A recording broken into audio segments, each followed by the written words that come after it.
जात है। एगो हमार काम कर दे ना। बस सुबह सुबह तू माथा फिर चटलू हमार। का हो कुछ कहना तो तोर माथावा चटाला। पहले बात सुना हमार। हाँ बोला।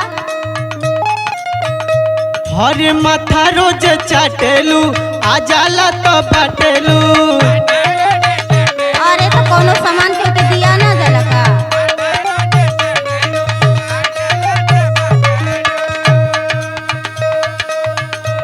ए सुना ना, देखा इतना गर्मी होत है ना, अरे बाप रे बाप मच्छरों बहुत काटत हमसो। सुना सुना माथा रोज चटेलू आ जाला तो बाटेलू।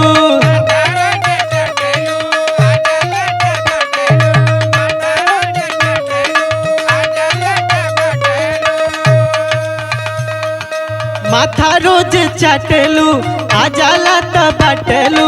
माथा रोज चटेलू आ जाला तो बाटेलू।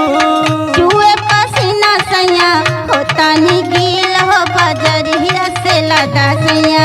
कूलर तू कीन हो बजरिया से लादा सैया।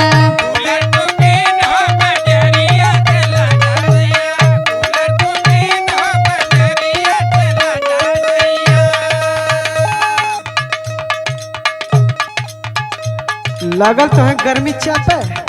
अरे तो का बताई गर्मी होता तो कहत हई बटम पर चढ़ाई साले सहालाना।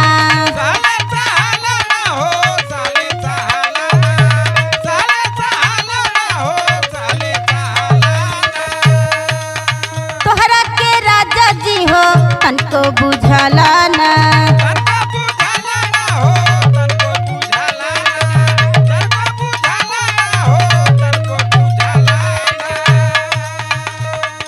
पैसा ना बाड़े हमरे, पैसा ना बाड़े हमरे। मारता रुपीन हो बजरिया से लाइव कैसे। कूलर हम कीन हो बजरिया से लाइव कैसे।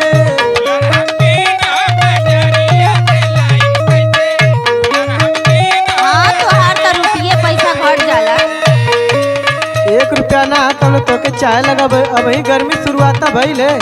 अरे तो शुरुआत में इतना गर्मी लगत हो। तो वही के गर्मी छीटे लगल। हमन जा इंसान ना ही जा जाए दा तू आई बेना हुआ इसे काम चलावा ना हम बेना ना ऊपर सुना। बोला। बेना डोला के रानी काम चलावा। हमसे बेना ना ऊपर।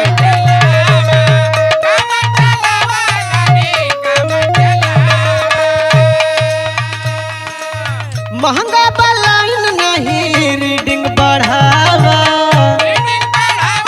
अच्छा तो तोहार रीडिंग बढ़त है।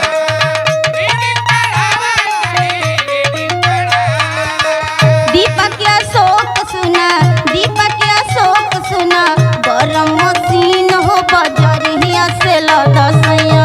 कूलर तू कीन हो बजरिया से लादा सैया।